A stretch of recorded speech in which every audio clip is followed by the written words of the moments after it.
Howdy, howdy, welcome back for part two. So part of my retrograde reorganization, as far as the show is concerned, was first of all, try to keep the weekly forecast to an hour and not rabbit trail off and talk about all kinds of stupid shit. Because I could like talk for hours on this stuff. And there's so much that I can say. So I was really trying to get information sort of consolidated, try to just make it more comprehensive, and have the first part of the show be more of the weekly, as I said. Trying to let more light in here. Starting to get dark. Anywho, I don't like that. Bleh. Who cares, right? And then use the next half, the second hour of the show, to just sort of freestyle and go into the things that I like to talk about, like with the asteroids and just things that I'm looking at in particular, things of interest, things outside of the norm, let's say, what we might talk about with astrology. So yeah, so that's the second half. And last week I did a pretty interesting show segment, the second hour. I was talking about just the asteroids. So I think I'm going to keep that format now for a while, see how that works out. And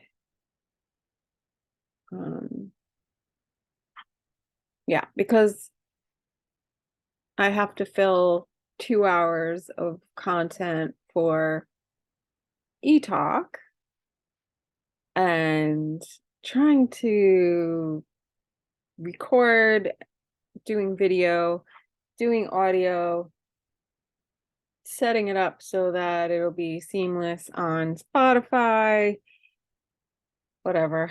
Anyway, on YouTube, that's what it's about. The weekly is a part one where I'm talking about, just the basic aspects happening for the week, my observations. And then part two will be whatever shits and giggles I feel like talking about. Usually it'll be probably more about the asteroids, because that just seems to work. Anyway, if you're not following me on social media, come and check me out on Facebook. I have a Facebook page, AstroLunaChick. I've got a Twitter. I've got Instagram.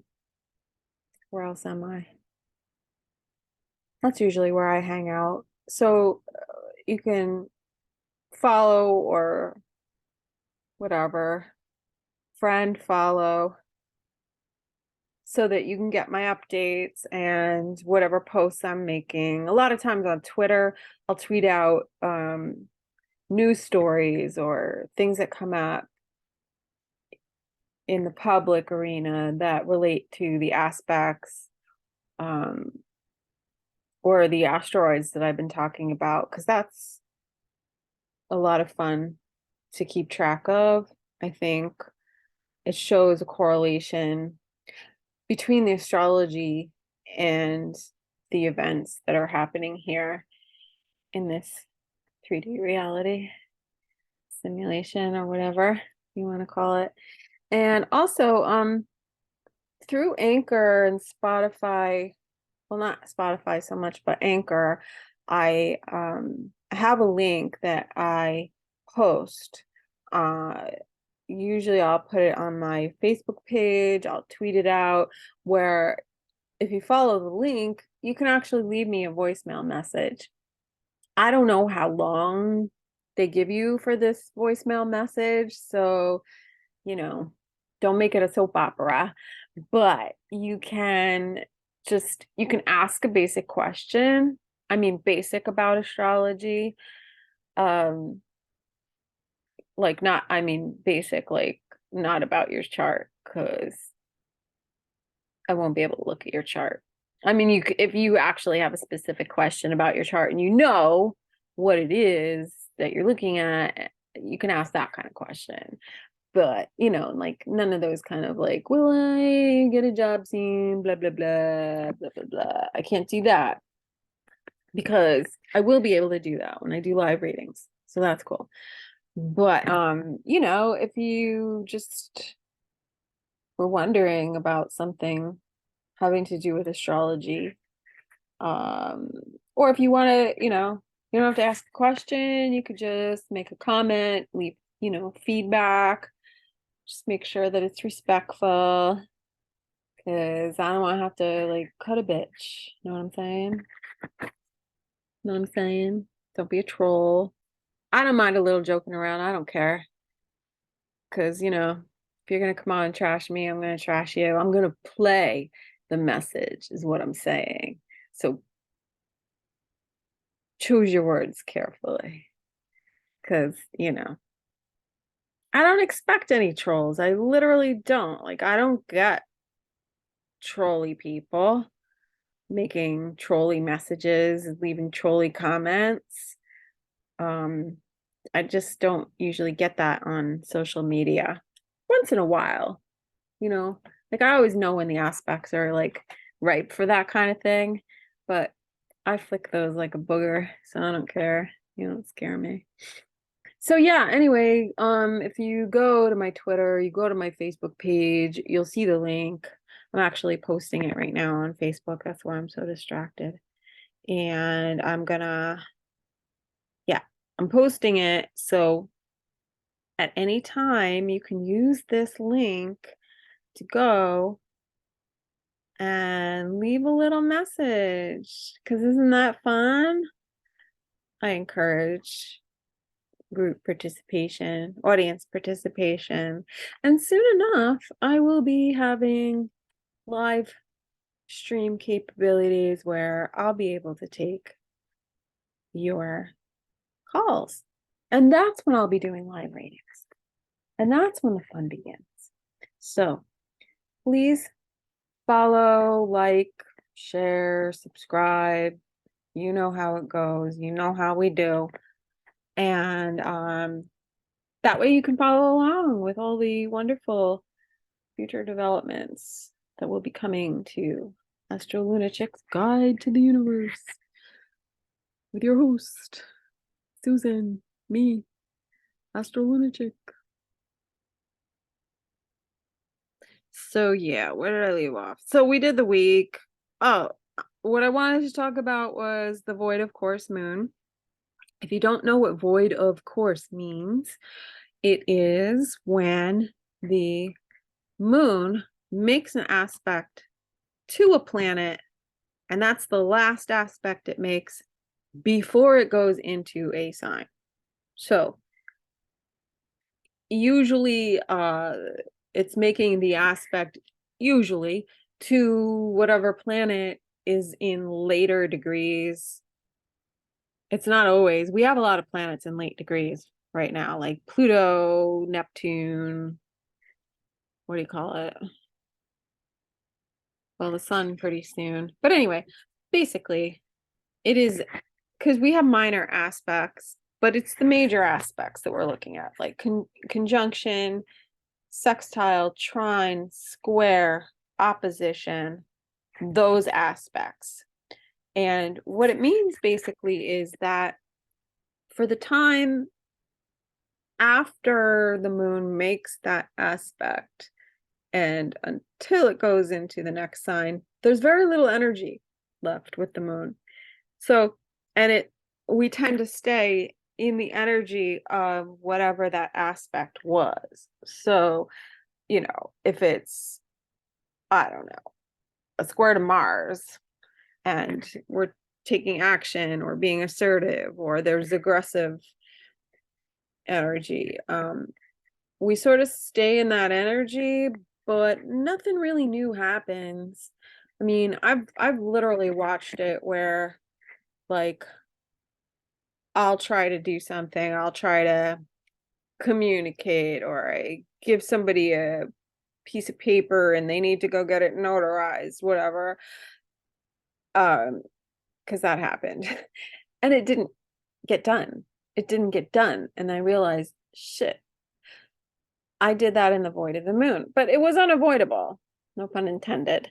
But I knew then that when I realized it afterwards, I was like, oh, I'm not going to get that paperback today. It isn't going to happen until tomorrow.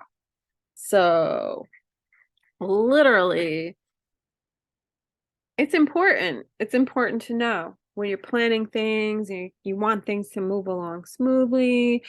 You want your efforts to be fruitful, then you don't do anything like that in the void of the moon. You just don't. Or unless you, because the other thing is you're making that action, first of all, when the moon is lacking and coasting. It's coasting. I feel like the energy just coasts. It lacks. The moon lacks in oomph because it did its oomph with the last aspect, and then the energy is going to shift because whatever you might have done, it might have been appropriate for the sign that the moon was in, but if the moon changes, then the dynamic changes. So it's helpful when you're planning things, the void of course moon. Also, if you want to do something and maybe you want it to go under the radar and go unnoticed, I am not condoning anything illegal, immoral. Well, legal, is it it may not be legal, but is it immoral, unethical? I'm not condoning anything. You do what you want. I'm not telling anybody you should do anything or not do anything. But let's say you want to have a conversation and you're like a little worried about what the reaction will be, or repercussions. Doing it in the void of course moon, it could be completely appropriate. Filing your taxes if you're worried about getting audited. Don't quote me on it and don't bet on the horses with it, but generally speaking, if you have something difficult that you want to have to do or confront, and you're worried about backlash, you're worried about negative repercussions, do it in the void of moon. It won't be that bad. I knew somebody who got busted by the cops in the void of moon, and I said, it's not going to be as bad. Like, not to say that it wasn't bad, but like it wasn't as bad as it could have been. Wait, my video just froze up. Did you guys see that? Was that on the recording? I don't know. Anyway, so void of course moon is very important, and I'm going to go over the voids for this week. Let's see. Okay, Monday. Moon goes void of course with a square to Pluto. Challenging, powerful. At 7:02 a.m. on the West Coast, 10 a.m. 10:02 a.m. on the East Coast, and it is void of course until 2:04 p.m. West Coast, 5:04 p.m. East Coast when it goes into Taurus. So pay attention, see what happens, and see how the energy shifts when the moon goes into the next sign. So then Tuesday, moon is in Taurus all day. Wednesday, the 12th, the void of course happens at 2:42 p.m. 5:42 p.m. On the East Coast, so 2:42 p.m. on the West Coast. And the moon is going void, of course, with a trine to Pluto. So that's a little bit more powerful, conducive to stability and power, as opposed to the square, which could be a little bit throwing us off balance. So the moon doesn't actually go into Gemini until 10:08 p.m. on the West Coast. And that's 1:08 a.m.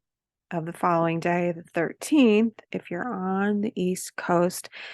So moon goes into Gemini, and the moon's pretty active that day but overnight. So there's stuff happening overnight that like we're not really necessarily aware of, like unless we're up, but maybe, we're dreaming. Maybe there's a lot of stuff going on, information coming through the dream state, but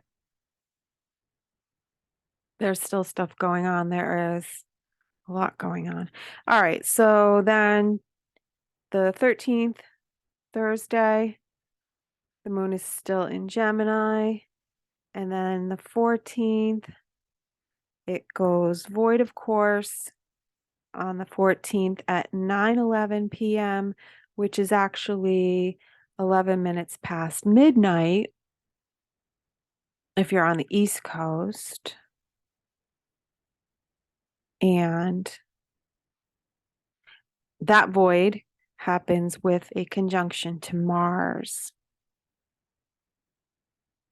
So I think Thursday, Friday, pretty active days, a lot happening.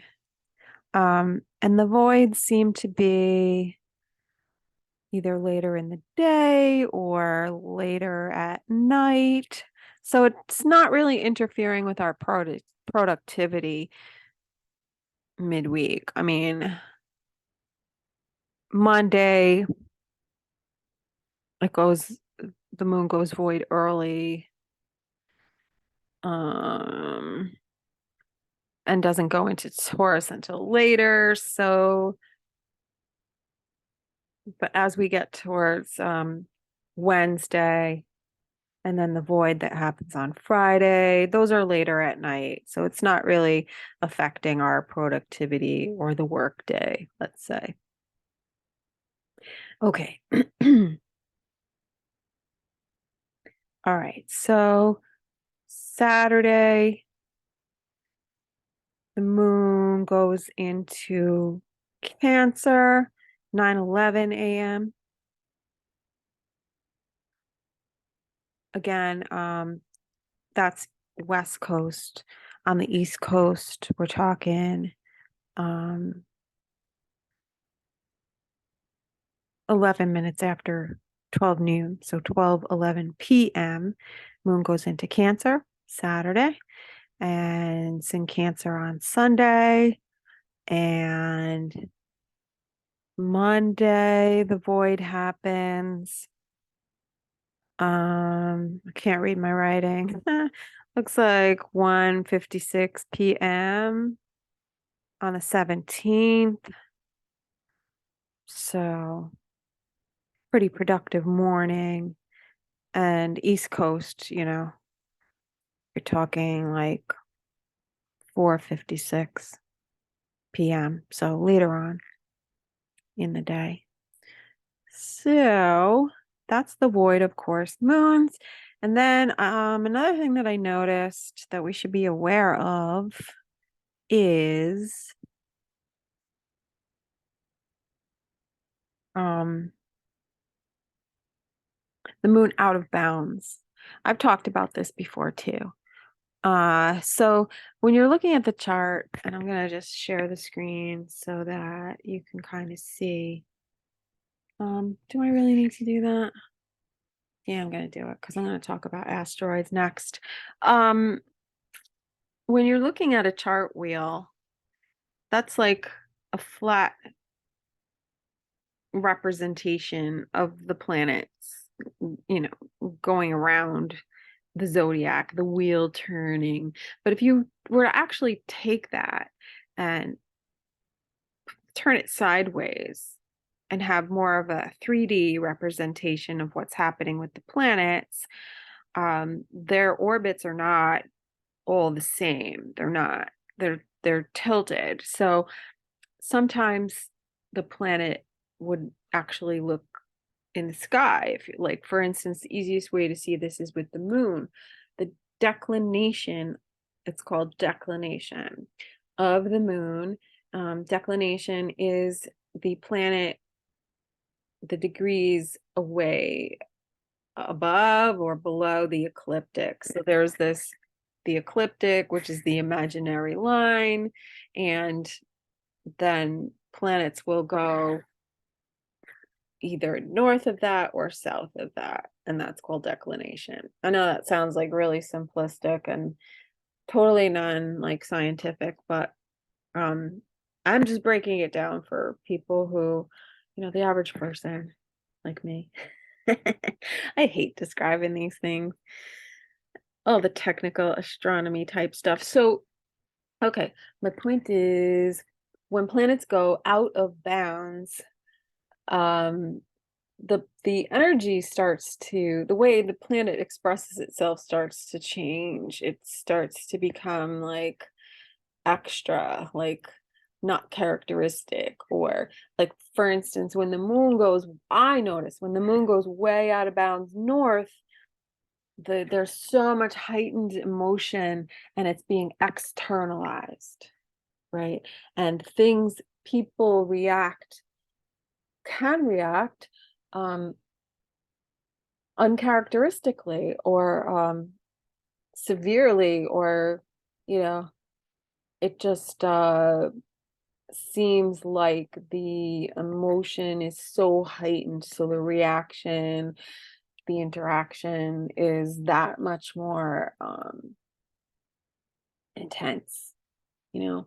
And I notice also when the moon goes out of bounds to the south, things tend to be a little bit more experienced more on an internal level, where we may be feeling a lot, but we're not showing it, or there's not a whole lot of action, events happening related to the intensity of our feelings, but you know, it's happening within us. So it's more, you know, private, hidden. Whereas the moon, when it's in northern declination, seems to be more externalized. That's just my observation. I'm not even sure. Like, I haven't actually studied this in depth. I've just been watching it and observing, you know, how people react, how I feel, what's going on. It just seems also sometimes when the moon is out of bounds, it's maybe hard to reach people, get a hold of them. They feel very distant. They could be very physically distant. Anyway, I wanted to just point out with the week, just relating to what I had seen happening with the out of bounds of the moon. And I think I might have told this story before. My mother was a nurse. She was a VA nurse, retired many years, but she took care of my dad at home. And she would keep copious notes on what was going on with him, everything that he did, all his like vitals and stuff. And I was looking at her notes one time and I saw OOB, referring to my dad, that my dad was OOB. And I said, Mom, what the heck is that? Was he out of bounds? Because that's in astrology, that's our abbreviation for it, OOB, out of bounds. And she says, oh, that comes from my nursing days. That means, it means out of bed. The patient was out of bed, that he escaped. And so funny because I'm always looking at the astrology and I'm always looking to see what's going on and how they, the planets and the aspects and everything correlates to like real life. And my dad was not very mobile. You had to help him get out of bed. And he would walk with a walker, but he would not get out of bed on his own. But there were a few times when he like climbed out of bed by himself, and I thought, oh my God, that's just crazy. So that's the kind of thing that the out of bounds moon will bring. It's like, oh my God, what are you doing on the floor? We said to him, what are you doing on the floor? Well, I had to go get my shoes, he said. My dad had dementia at the end there. And so yeah, I always think about that. The moon is out of bed or out of bounds. It's just acting out uncharacteristically. So we see events that are magnified, reactions and people's emotions tend to be very magnified. So I'm wondering what's going on this week because with the aspects earlier in the week, I mean, coming off of the full moon and then just looking at other aspects, just wondering like what the hell is going on in the heavens, as I always say. And so starting on the 13th, and now I am sharing the screen. So the degree of out of bounds, or the declination, which is shown over here in this column here, labeled declination.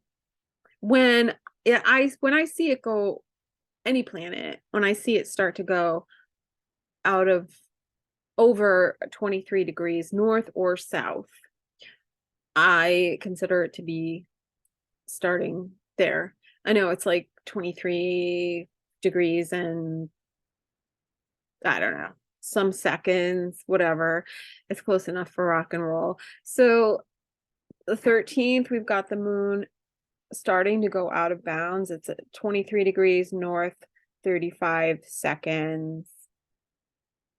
And you'll also notice here that that Mars is at 23 degrees north, 3 seconds.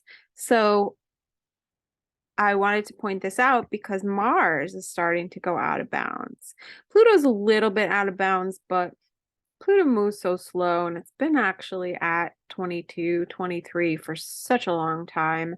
But it's interesting if you plot what's happening where the moon is making aspects to planets, and then you see that there's also a correlation between the aspects and the declination with that same planet. That makes it a very strong aspect.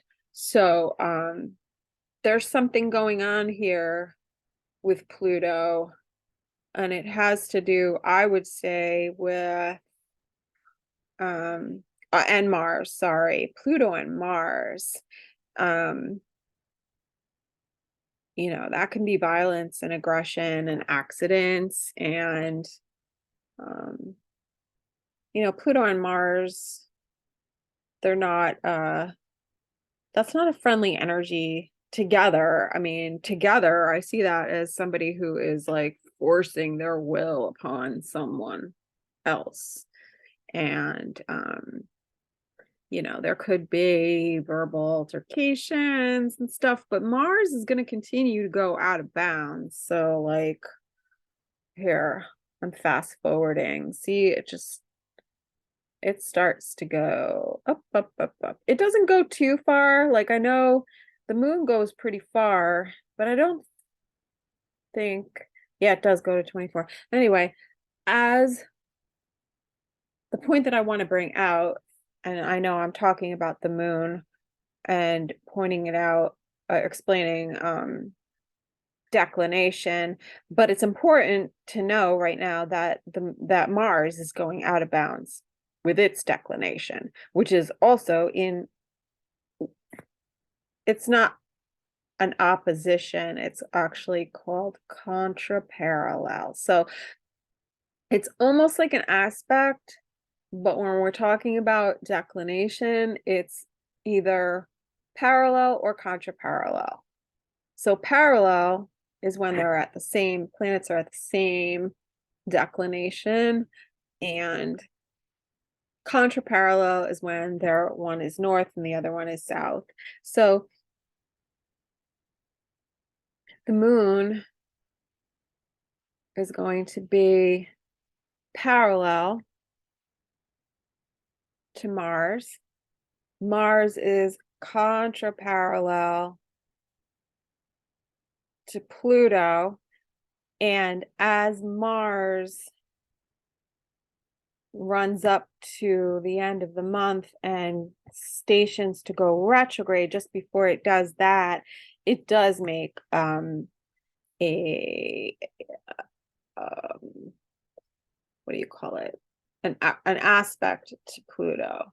So what we're seeing, I think, with this is an increase in aggression, an increase in passion, assertiveness, fiery words and rhetoric, and also having to confront some like serious control freaks, possibly.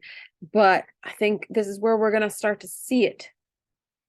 So pay attention to what you're noticing, because it's going to foreshadow what's coming as Mars gets to about 26 degrees of Gemini and then stations to go retrograde, and that happens October 30th. This is all like the lead up to it.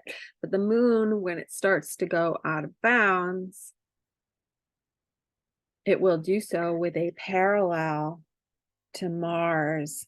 And then, so basically, Mars is activated on the 13th, even though we have the moon in Gemini. It's not conjunct yet. It will on the 14th. So what is going on? We have to look at everything related to Gemini people,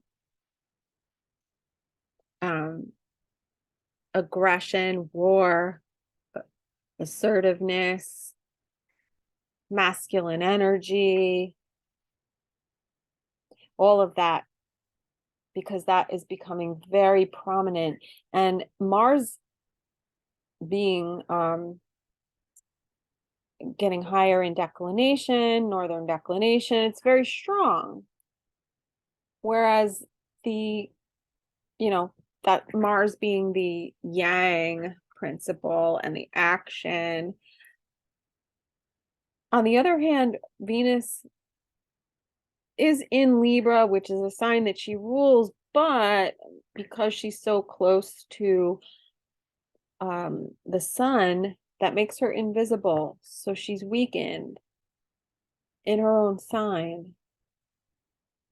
That's interesting. I'm looking at her declination, which is 5 degrees south, 55 minutes. So what is going on with relationships, finances, resources, tangible goods? Venus is attractive rather than projective, because she's the feminine principle, but it really has to do a lot with how we relate to one another and how we're treating one another and women in general, let's say. I don't know what else. How else can we tie that together? Well, Venus does represent the arts and creative endeavors too. In Libra, it is about harmony and balance. I don't know. It almost feels like we are trying to balance our need for relationships, but like probably dealing very judiciously with certain types of people that we may want to avoid. People who are operating in conflict or in being aggressive, or Venus also has to do with our senses, our five senses. So there could be sort of this feeling of sense and feeling of being able to know, when things are off balance and what situations to avoid. And to be very cautious and diplomatic, because there's probably a real good chance that whatever's building here could blow up with the wrong action. This is where the Mars square to Neptune could get really tricky for people, because it could be the rhetoric and propaganda and saber rattling aggressiveness that causes the other party to think, wow, okay, like I need to take active steps here to counterbalance. There's a lot of counterbalance when it comes to Libra and Gemini, because Gemini is the sign of the two, the twins, the duality, the balancing of things and seeing both sides, or having both sides contained within us. And then Libra is also about balance, because symbol being the scales in the zodiac, and fairness and justice, all of that type stuff. So you'll notice on the 14th, if you can see the moon in the sky, it should look like it's pretty high up, which is funny, because when I was not aware of declination, I was hearing people saying, oh my God, the moon, it wasn't there, it wasn't that high in the sky, I think the poles have shifted. And then I learned about declination and studied astronomy too. So it's funny though. It made me wonder, it made me question, which is cool. So we've got on the 14th, the moon is up to 26. It really only goes up to about 27. So the 14th, 15th, it's past 27. And then it kind of hangs out there a little bit, doesn't it? But emotions run high while the moon is going through Gemini on the 14th, 13th, 14th, 15th. Then we get into Cancer. That could be pretty moody. So through the 16th, it's still out of bounds. It stays out of bounds. It really doesn't come back down till about the 18th, when the moon goes into Leo.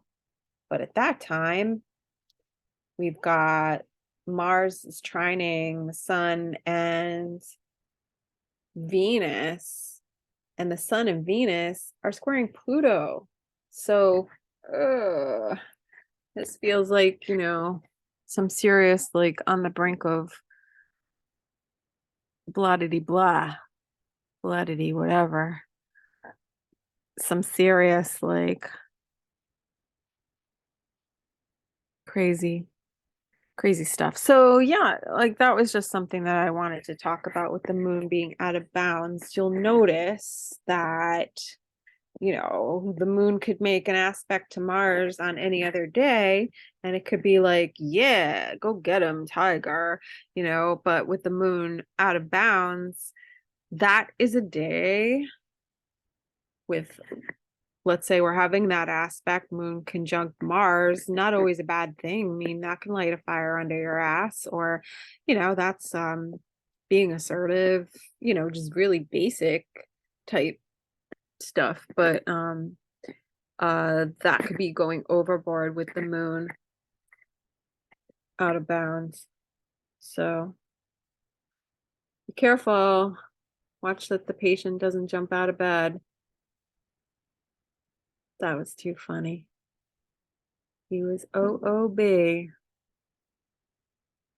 Huh.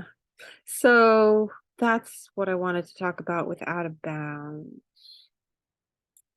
And I'm just trying to watch my time. I think I have about 20 minutes, 25 minutes. So I will spend the rest of the time talking about some asteroid stuff. And for that, I'm going to switch my screen. Get rid of this. Go over to Serenu. All right, so if you have not listened to my ramblings about asteroids and how I use them,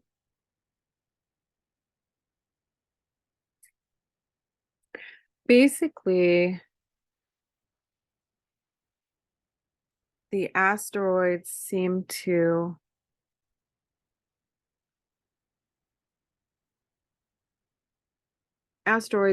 really take prominence, or we see their effects, feel their influence when they are making an aspect to a planet. So now Chiron is an asteroid. If you follow astrology, you're probably very familiar with Chiron. Chiron was a centaur in Greek mythology. It represents wounding and healing, a wound that never heals. So it's something that we can help other people heal most effectively when we've healed ourselves. But it's something that in our charts, we work on throughout our whole lifetime. It's our magnum opus when it comes to healing. So Greek mythology, Chiron was a centaur. They had a battle. He got wounded, but because he was part god and part human, he couldn't die, but he never quite healed. But he is a healer, and he represents natural healing, the use of herbs, homeopathic type treatments, not necessarily conventional healing. And I wanted to point out Chiron because Chiron is going to be just a few degrees off of the full moon that we're having on Sunday. So probably, let's see, maybe about 4 or 5 hours before the full moon, the moon will be conjunct Chiron, and then it will be full. So there can be something that comes up around Chiron. I talked about it in the first part of the video, so I won't go too much into Chiron in Aries, but it is the self, the identity, the id, the masculine. That's Aries. So the Chiron going through Aries has that's your identity, politics. When Chiron was in Neptune, it was all about, the victim. Now the victim comes into its own, where it's standing up to defend its identity, with Chiron Aries. So anyway, yeah, so right after the full moon, then The moon is going to be conjunct Eris. Eris is the goddess of discord. And so that happens just before the moon squares Pluto. So there's conflict there. There's discord. Eris is not happy. So Eris isn't going to be happy about something after the full moon. And again, it doesn't apply to everybody. You may not be experiencing it, but you may be observing it in other people or out in the world in general. Somewhere there, someone's going to be trying to control shit and they're not going to be happy. Feisty full moon. If somebody's offended, you're going to know about it. Yeah. All right. So, moving on during the week through the asteroids, we've got Aura, which I had talked about, and Albion in my last podcast. And I think those will be coming up around next full moon because they're right on the north node. So there's something going on regarding the themes of Albion, which is the ancient name for Great Britain. And if you are familiar with William Blake's writings, Albion was the primordial man, and he had 4 aspects of himself. So it kind of makes me think of, like, you know, the 4 elements: earth, air, fire, and water. Not that I've read Blake, I haven't. I want to go back and read, I think it's poems actually, and about Albion. I want to know a little bit more, but it's the primordial man and he has 4 aspects. So in a sense, it kind of makes me think of the elements, and in a sense, maybe the splitting and reunifying of a place or a person.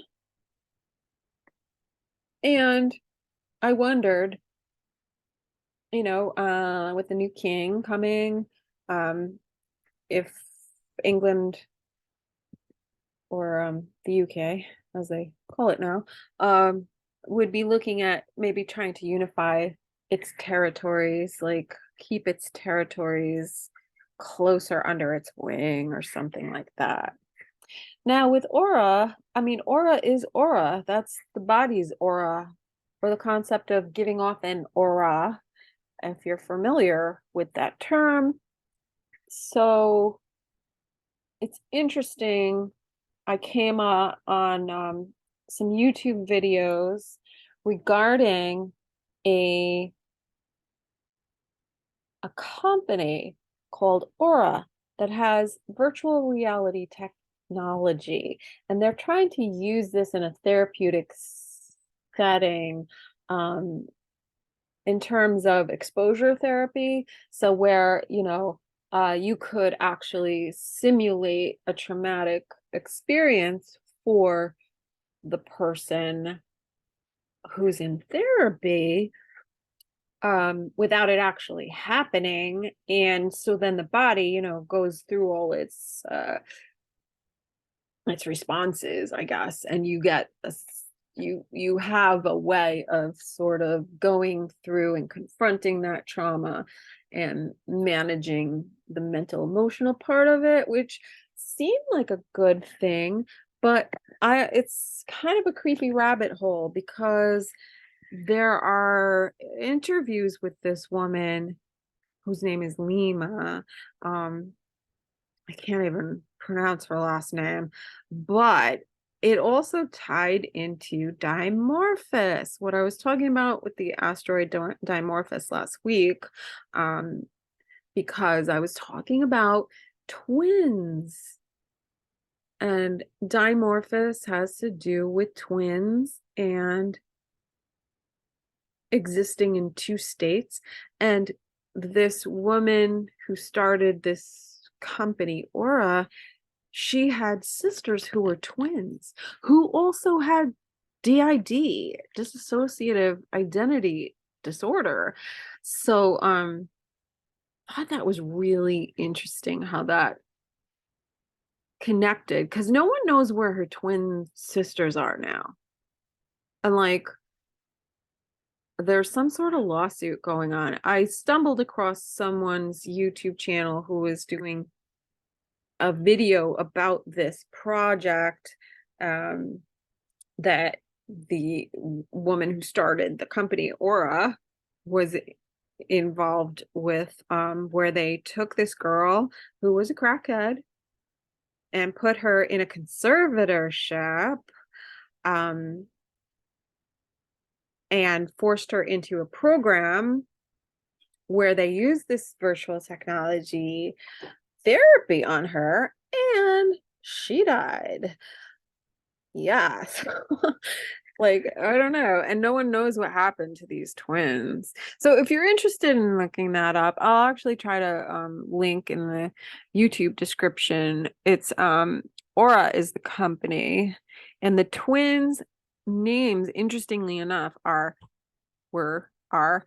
Dia and Dahlia. And it made me think of Dimorphos, which is the moon of oh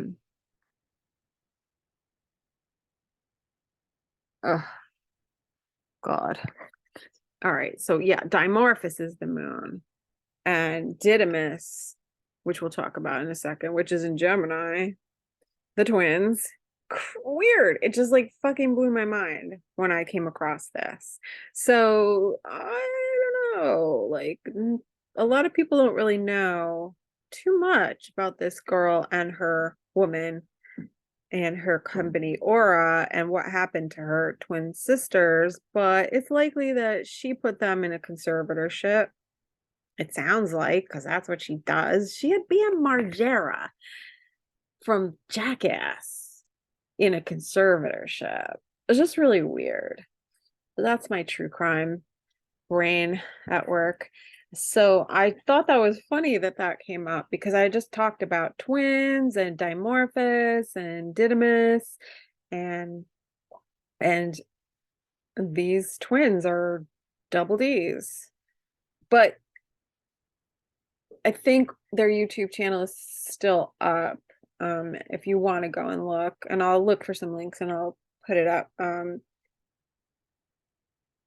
Let's see. So Lima from Aura was interviewed on, can't remember the name of the channel, but it was just creepy. It was creepy because they had videos. They had the guy who heads the project interviewing the girl that they chose, who subsequently died. And she's a crackhead and she's talking, and but like, I don't know if you ever talk to like street people, but they're a little bit like, there's some schizophrenia and paranoia going on there, but I think there's a lot of psychic awareness that goes on with schizophrenia. I know that for sure. But you can hear her talking about like not wanting to participate in this, and like not, she's like, I don't think like I want some girl gaming me in my head or something like that. And then, next thing you know, and I'm not cooperating and I end up dead. Yeah, like she kind of, I don't know, you got to watch it. So then there's the twins. Really strange. I don't know what to make of that. But anyway, moving right along. And so as we go through the week, I'm just pointing out like there's aspects to different asteroids. When we come up later on in the week and the moon is going out of bounds. So maybe there could be something coming up with whistleblowers what that would be Thursday. What is it? Yeah, when the moon starts going out of bounds and it's in Gemini, the moon will hit Astrology, and the next day it's going to conjunct Memoria, Altagira, which happens like kind of like about flying high or being detached, flying over a situation, and then Achilles heel, weakness, and Mars, I think Dimorphos, let me see, might not have it on this page. I don't. Crap. Just want to see where Dimorphos is. Because Dimorphos is moving really fast. So it is going to conjunct Mars. That's my concern. Not my concern, but like I'm like eagerly awaiting to see what happens, because astrology is an observational science, which means the planets and the asteroids, whatever happens in the heavens, it's not necessarily like that it causes the things to happen here on Earth, but there is a correlation. So we observe the aspects, the planets, the asteroids, whatever.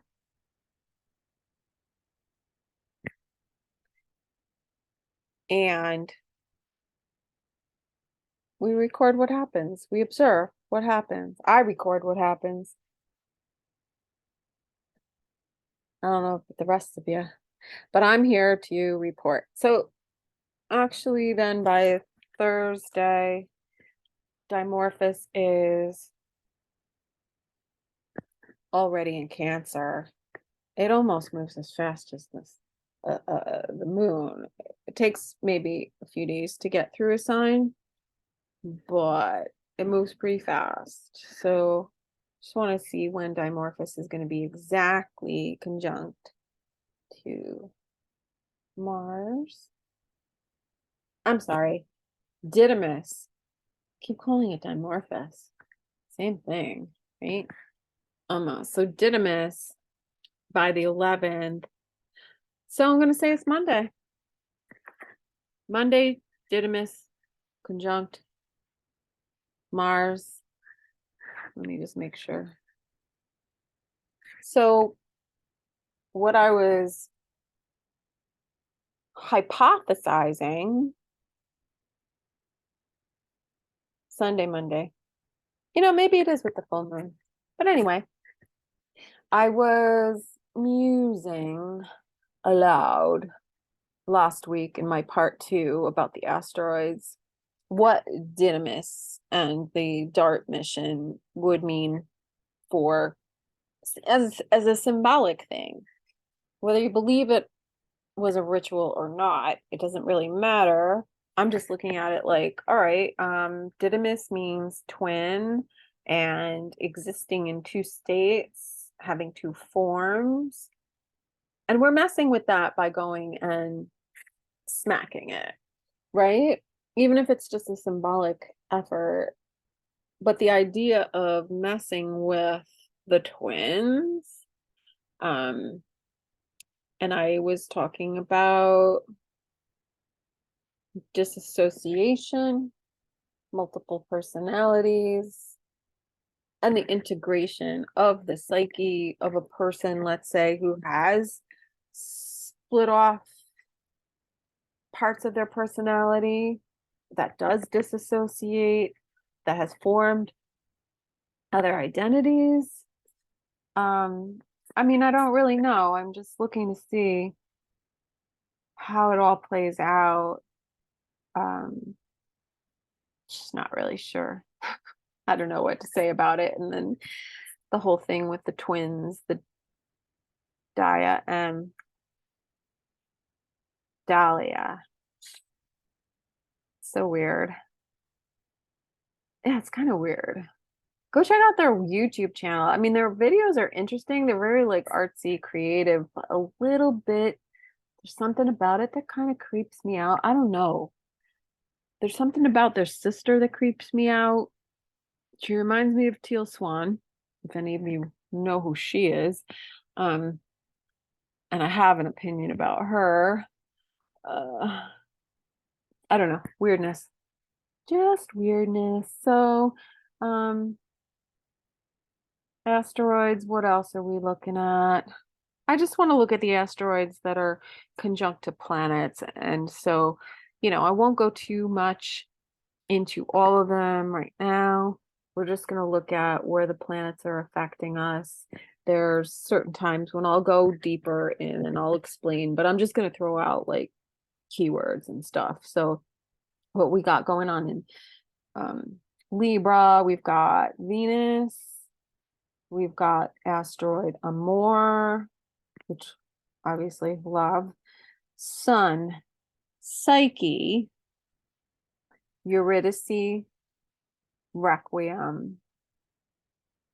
Requiem is a funeral mass, but as an asteroid influence, it sort of represents, the death and the ending of something and mourning for it before moving on. Eurydike, that's in mythology, Orpheus goes into the underworld to retrieve Eurydike, who had died, his wife who had died, and he was told that he could go and retrieve her, but that he was not to look back. Similar to Lot, in Sodom and Gomorrah in the Bible, where looking back, it's like showing an act of faith or lack of faith to look back, to make sure that she was there, not trusting. So there's a lot going on here within the psyche, with asteroid Psyche here. I think we're deeply considering some things in regard to our psyche, in regard to endings, in regard to what love is, what our idea of love and partnership looks like, or relationship, love and fidelity. So I can't get too much into, I gotta stop the video, but I don't know, maybe like during the week I'll maybe come in and do an episode a little bit more about the asteroids, because as the sun and Venus travel together, they're going to conjunct and they're going to hit Zeus, Narcissus, Elatus.